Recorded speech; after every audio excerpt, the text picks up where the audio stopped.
নমস্কার। বৈচিত্র্য কথার সকল শ্রোতাবন্ধুকে জানাই সাদর আমন্ত্রণ। দুপুরবেলা স্নান করিবার সময় চন্দ্রমুখী দেখিল দেবদাসের পেটে একখণ্ড ফ্লানেল বাঁধা আছে। ভয় পাইয়া বলিল, ও কি, ফ্লানেল বেঁধেছ কেন? দেবদাস বলিল, পেটে একটু ব্যথা বোধ করি। তুমি অমন করছো কেন? চন্দ্রমুখী কপালে করাঘাত করিয়া কহিল, সর্বনাশ করনি তো? লিভারে ব্যথা হয়নি তো? দেবদাস হাসিয়া কহিল, চন্দ্রমুখী, বোধহয় তাই হয়েছে। সেই দিন ডাক্তার আসিয়া বহুক্ষণ পরীক্ষা করিয়া ঠিক এই আশঙ্কাই করিয়া গেলেন। ঔষধ দিলেন এবং জানাইলেন যে যথেষ্ট সাবধানে না থাকিলে বিষম অনিষ্ট ঘটিতে পারে। অর্থ উভয়েই বুঝিল। বাসায় সংবাদ দিয়া ধর্মদাসকে আনা হইল। চিকিৎসার জন্য ব্যাংক হইতে টাকা আনা হইল। 2 দিন অমনি গেল, কিন্তু তৃতীয় দিনে তাহার জ্বর দেখা দিল। দেবদাস চন্দ্রমুখীকে ডাকিয়া কহিল, খুব সময় এনেছিলে, না হলে হয়তো আর দেখতেই পেতে না। চোখ মুছিয়া চন্দ্রমুখী প্রাণপণে সেবা করিতে বসিল। যুক্ত করে প্রার্থনা করিল, ভগবান, অসময়ে এতখানি কাজে লাগিব এ আশা স্বপ্নেও করি নাই, কিন্তু দেবদাসকে ভালো করিয়া দাও। প্রায় মাসাধিক কাল দেবদাস শয্যায় পড়িয়া রহিল। তাহার পর ধীরে ধীরে আরোগ্য হইতে লাগিল। অসুখ তেমন গুরুতর হইতে পারিল না। এই সময় একদিন দেবদাস কহিল, চন্দ্রমুখী, তোমার নামটা মস্ত বড়, সর্বদা ডাকতে অসুবিধা হয়, তাই একটু ছোট করে নিতে চাই। চন্দ্রমুখী বলিল, বেশ তো। দেবদাস কহিল, তবে আজ থেকে তোমাকে বউ বলে ডাকব। চন্দ্রমুখী হাসিয়া উঠিল, কহিল, তা যেন ডাকলে, কিন্তু একটা মানে তো থাকা চাই। সব কথার কি মানে থাকে? যদি স্বাদ হয়ে থাকে তাই ডেকো, কিন্তু এ স্বাদ কেন তাও বলবো না। না, কখনো কারণ জিজ্ঞাসা করতেও পারো না। চন্দ্রমুখী ঘাড় নাড়িয়া বলিল, বেশ, তাই হবে। দেবদাস অনেকক্ষণ চুপ করিয়া থাকিয়া হঠাৎ গম্ভীরভাবে প্রশ্ন করিয়া বসিল, আচ্ছা বউ, তুমি আমার কে যে এত প্রাণপণে আমার সেবা করছ? চন্দ্রমুখী লজ্জাবনত বধূ নহে, অবাকপটু বালিকাও নহে। মুখপানে স্থির শান্ত দৃষ্টি রাখিয়া স্নেহজড়িত কণ্ঠে কহিল, তুমি আমার সর্বস্ব, তাকে আজও বুঝতে পারোনি? দেবদাস দেয়ালের দিকে চাহিয়াছিল।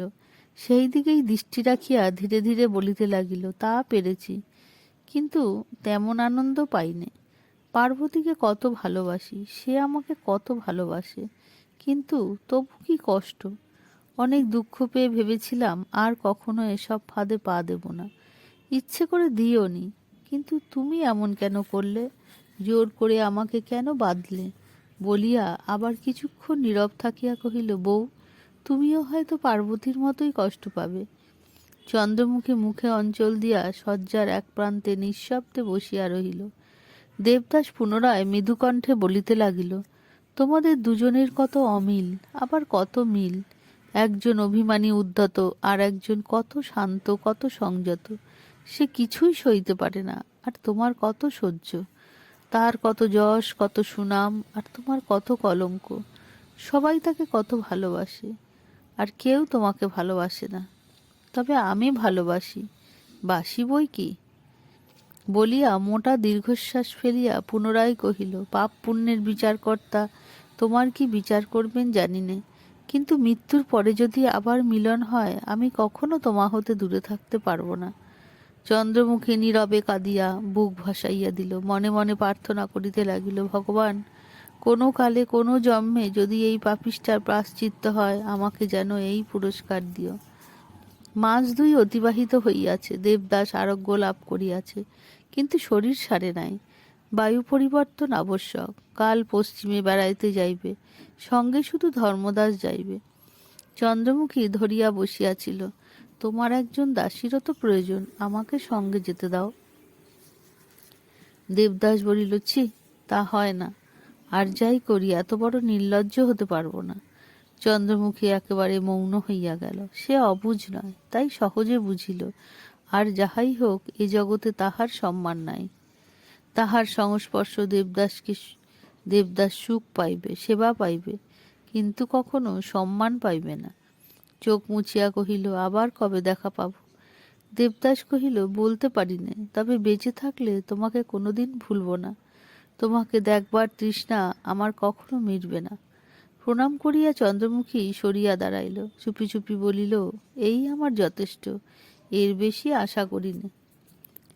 যাবার সময় দেবদাস আরো 2000 টাকা চন্দ্রমুখীর হাতে দিয়া কহিল, রেখে দাও, মানুষের শরীরে তো বিশ্বাস নেই, শেষে তুমি কি অকুলে ভাসবে।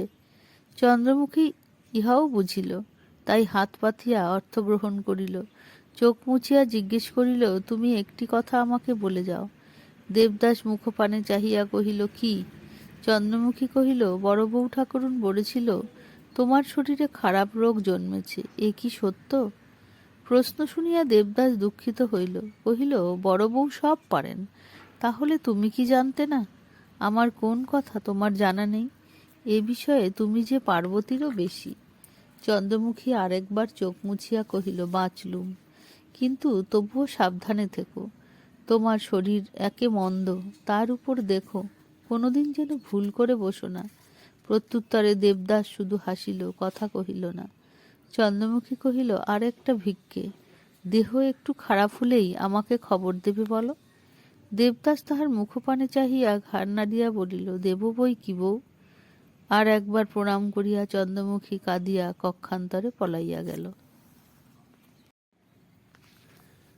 কলিকাতা ত্যাগ করিয়া কিছুদিন যখন দেবদাস এলাহাবাদে বাস করিতেছিল, তখন হঠাৎ একদিন সে চন্দ্রমুখীকে চিঠি লিখিয়াছিল। বউ, মনে করেছিলাম আর কখনো ভালোবাসব না, একে তো ভালোবেসে শুধু হাতে ফিরে আসাটাই বড় যাতনা, তারপরে আবার নতুন করে ভালোবাসতে যাওয়ার মতো বিড়ম্বনা সংসারে আর নেই। প্রত্যুত্তরে চন্দ্রমুখী কি লিখিয়াছিল তাহাতে আবশ্যক নাই, কিন্তু এই সময়টার দেবদাসের কেবলই মনে হইত সে একবার এলে হয় না। পরক্ষণে সভয়ে ভাবিত, না না, কাজ নেই, কোনোদিন পার্বতী যদি জানতে পারে। এমনি করিয়া একবার পার্বতী একবার চন্দ্রমুখী তাহার হৃদয় রাজ্যে বাস করিতেছিল। কখনো বা দুজনের মুখই পাশাপাশি তাহার হৃদয়পটে ভাসিয়া উঠিত, যেন উভয়ের কত ভাব মনের মাঝে দুজনেই পাশাপাশি বিরাজ করিত। কোনো দিন বা অত্যন্ত অকস্মাৎ মনে হইত তাহারা দুজনেই যেন ঘুমাইয়া পড়িয়াছে। এই সময়টার মনটা তাহার এমনি অন্তঃসার শূন্য হইয়া পড়িত যে শুধু একটা নির্জীব অতৃপ্তি তাহার মনের মধ্যে মিথ্যা প্রতিধ্বনির মতো ঘুরিয়া বেড়াইত। তাহার পরে দেবদাস লাহোরে চলিয়া গেল। এখানে চুনিলাল কাজ করিতেছিল, সন্ধান পাইয়া দেখা করিতে আসিল। বহুদিন পরে দেবদাস সুরা স্পর্শ করিল। চন্দ্রমুখীকে মনে পড়ে, সে নিষেধ করিয়া দিয়াছিল। মনে হয় তার কত বুদ্ধি, সে কত শান্ত ধীর, আর তার কত স্নেহ। পার্বতী এখন ঘুমাইয়া পড়িয়াছিল, শুধু নির্বাণমুখ দীপশিখার মতো কখনো কখনো জ্বলিয়া জ্বলিয়া উঠিত। কিন্তু এখানকার জলবায়ু তাহার সহিল না। মাঝে মাঝে অসুখ হয়, পেটের কাছে আবার ব্যথা হয়। ধর্মদাস একদিন কাঁদো কাঁদো হইয়া কহিল, দেবতা, তোমার শরীর আবার খারাপ হচ্ছে, আর কোথাও চলো। দেবদাস অন্যমনস্কভাবে জবাব দিল, চল যাই। দেবদাস প্রায় বাসাতে মদ খায় না, চুনিলাল আসিলে কোনোদিন খায়, কোনোদিন বাহির হইয়া চলিয়া যায়। রাত্রি শেষে বাটি ফিরিয়া আসে, কোনো রাত্রি বা একেবারেই আসে না। আজ 2 দিন হইতে হঠাৎ তাহার দেখা নাই।